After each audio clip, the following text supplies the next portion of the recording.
My name is Scott Gold. I am from originally New Orleans, and I live in New Orleans, where I am an author, a food writer, a freelance writer, occasional radio personality, and food photographer as well.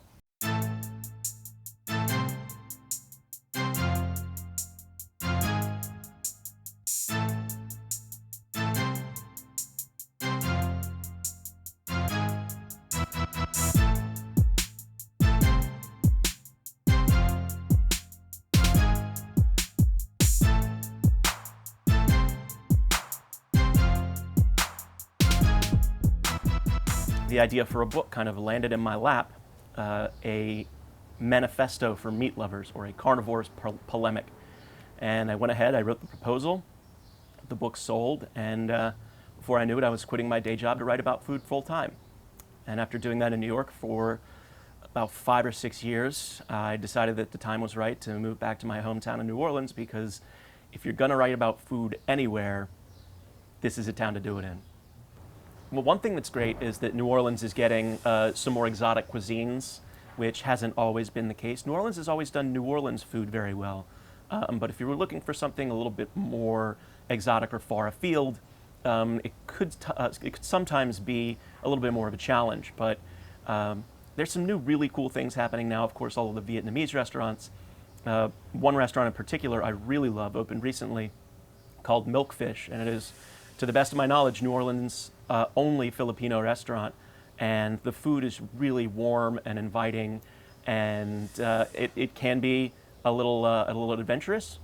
There's one dish called sisig, which is made from roasted pork face and pork livers, and it's all cooked down and served with a fried egg and some seasoned rice, which is just absolutely fantastic. And of course, they have the lumpia, which are the Filipino egg rolls, and so many more like really interesting dishes that you wouldn't even consider if you hadn't been to the Philippines, or if you had never had the experience of going to a Filipino restaurant, which at that point in my life I had never done.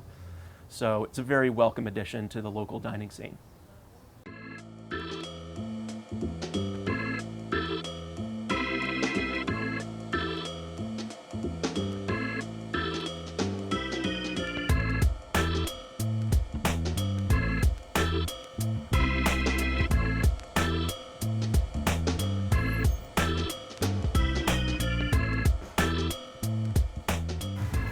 How you doing, man? Hey, how's it going? Good to see you. Yeah. What you getting today?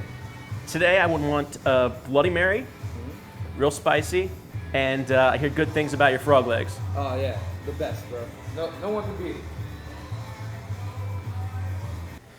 So we're here at the Delachaise Bar and Restaurant on beautiful historic St. Charles Avenue because of two reasons. First, it's very close to my house, and second, they have some really dynamite frog legs, and I can't tell the last time that I had frog legs, but I love them, so go ahead and give that a try.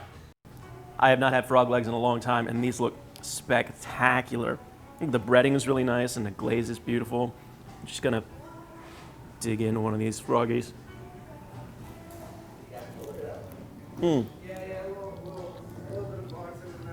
Oh, so good. They're so tender. They just spill right off. And they're very meaty too. Sometimes you get frog legs and they're really tiny, but these are really big. And oh man, the sauce is fantastic. It's spicy without being overbearing. It's like got that nice Goldilocks middle ground of spice and creaminess. These are a home run. Best frog legs I've had in New Orleans.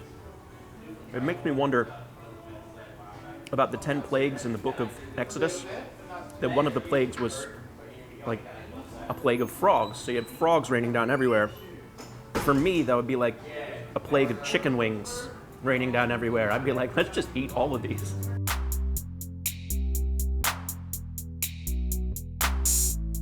I had to ask myself, what makes a restaurant important? Not necessarily the best restaurants or the newest restaurants, but the most vital, the most essential